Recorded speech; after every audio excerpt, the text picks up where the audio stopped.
Breaking news mga idol, kaninang-kanina lang nang naganap ang bakbakang pinamagatang The Day of Reckoning na ginanap sa Riyadh, Kingdom of Saudi Arabia na kung saan star-studded ang bakbakan ng mga pinakasikat sa light heavyweight at heavyweight division.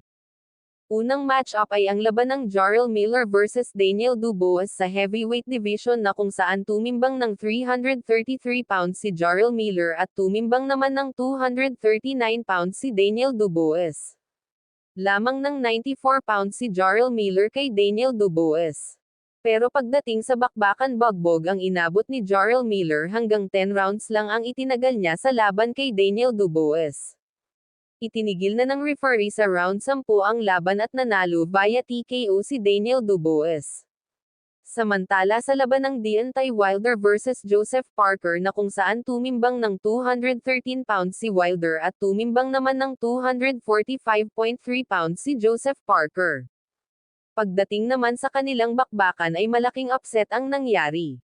Natalo sa bakbakan si Deontay Wilder matapos bogbogan at pahirapan siya sa laban ni Joseph Parker na kung saan umabot sa desisyon ang kanilang bakbakan at nanalo via unanimous decision si Joseph Parker.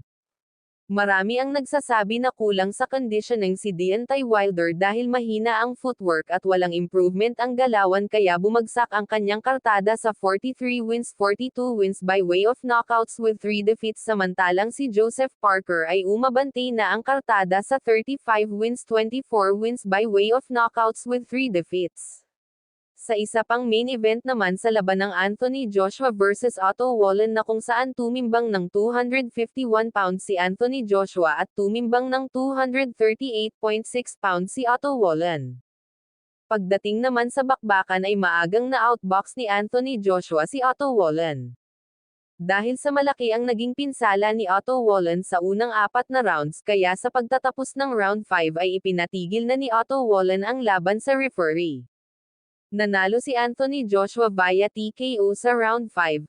Umabante na ngayon ang kartada ni Anthony Joshua sa 27 wins 24 wins by way of knockouts with 3 defeats. Bumagsak naman sa 26 wins and 2 losses ang kartada ni Otto Wallin. Samantala sa 175 pounds light heavyweight division para sa WBA Super Belt. Ang laban ng Dimitri Bivol versus Lyndon Arthur. Unang round pa lang ay makikita muna ang superb boxing skills ni Dimitri Bivol kaya naman wala nang nagawang adjustment ang side ni Lyndon Arthur sa kakaibang opensa at depensa ni Dimitri Bivol. Hanggang round 12 ay na-outbox ni Bivol si Lyndon Arthur at nanalo via unanimous decision. May bagong records na ngayon si Dimitri Bivol sa 22 wins 11 wins by way of knockouts without defeat. Samantala present naman sa bakbakan ang mga legend sa sports na sina Conor McGregor at Cristiano Ronaldo.